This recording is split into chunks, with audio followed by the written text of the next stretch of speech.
Dah. Masuk. Ni cara-cara buat busy.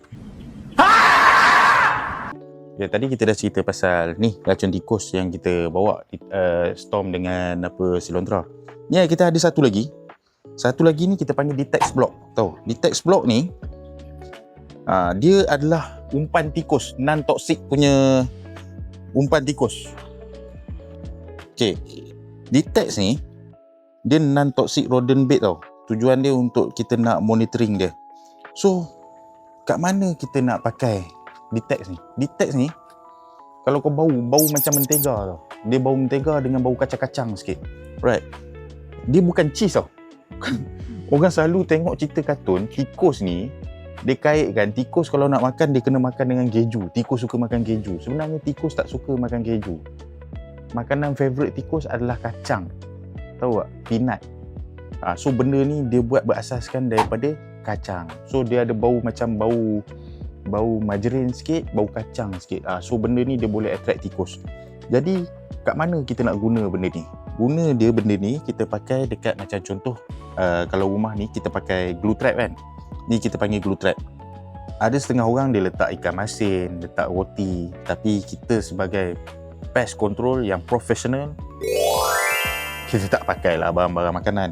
Kita pakai benda yang khas. So kita akan letak Ditex ni. Kita akan letak dekat tengah ni. Kita letak dekat tengah ni.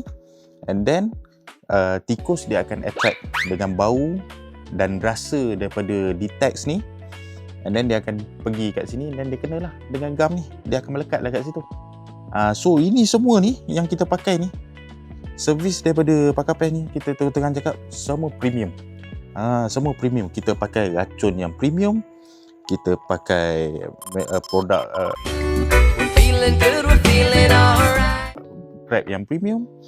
Kita pakai umpan yang premium. Tikus makan, tikus tak mati. Tapi tikus suka datang kalau ada benda ni. So sebab tu Ditex Block ni kita pakai dekat trap, dekat glue trap, dekat snap trap yang umpan kapit tu kan. Kita letak benda ni.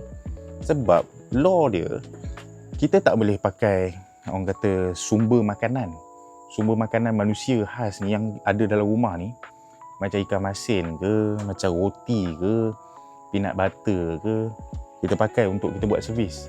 Tu orang kata rules dia lah. Dan servis ni tiap-tiap bulan inilah yang kita provide untuk customer kalau kata ada masalah tikus kat rumah.